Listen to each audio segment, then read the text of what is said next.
जय हिंद। मैं रविंद्र जैन। दोस्तों, बुद्धिजीवियों, पूरी दुनिया में भारत एक ऐसा सांस्कृतिक शास्त्रों का देश है जिसका जवाब नहीं। हर चीज भारत से विकसित हुई है। पूरी दुनिया के अंदर हर चीज का विकास सिर्फ भारत से हुआ है। अगर हम इतिहास की गहराई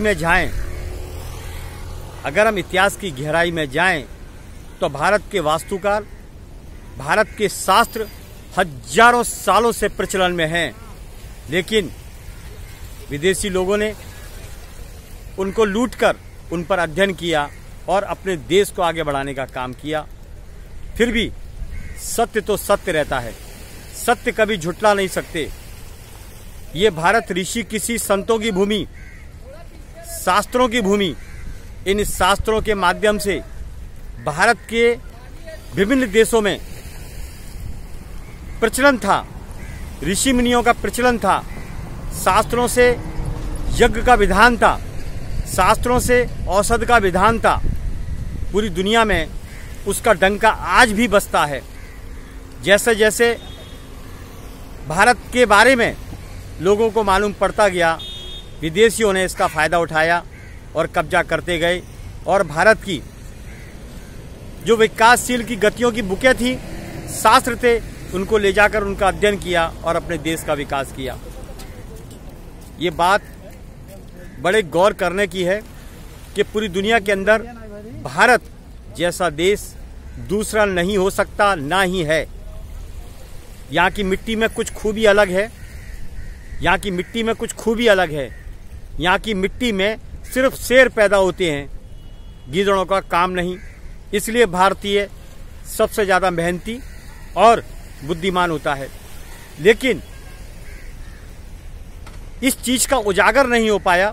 शास्त्रों के ज्ञान को, हम अपनी संस्कृति को विकसित ना कर सके, आगे ना बढ़ा सके। उसका नतीजा हमारे देश के आज के नेता लुटेरे हो गए और अपने ही देश को लूटने का काम करने लगे।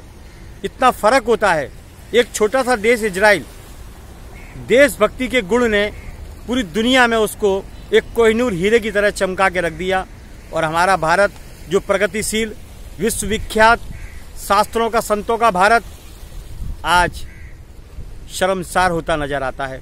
इसकी वजह हमारे देश के चंद नेता जो बिकाऊ हैं, चाइना माल की तरह नो गारंटी वाले, बिल्कुल टिकाऊ नहीं।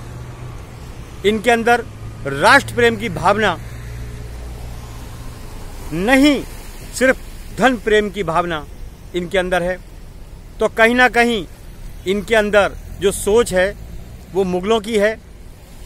100% नहीं तो अपने देश में रहकर अपने देश को बर्बाद नहीं करते, अपने लोगों को हैरान नहीं करते। इनको ये समझाना होगा कि इजराइल ने राष्ट्रभक्ति करके पूरी दुनिया को ये बता दिया कि राष्ट्रभक्ति से बड़ा कोई एजेंडा नहीं। लेकिन हमारे देश के भ्रष्ट नेता सबसे बड़ा एजेंडा दौलत को मानते हैं, राष्ट्र को नहीं। इनकी जांच होनी चाहिए। हमारे देश को वापस से अपनी संस्कृति को लाने के लिए इन भ्रष्ट नेताओं की सबसे पहले जांच हो और अपना देश कायदे कानून पर चले। दूसरा एक उदाहरण, फुटपाथ पर कब्जे।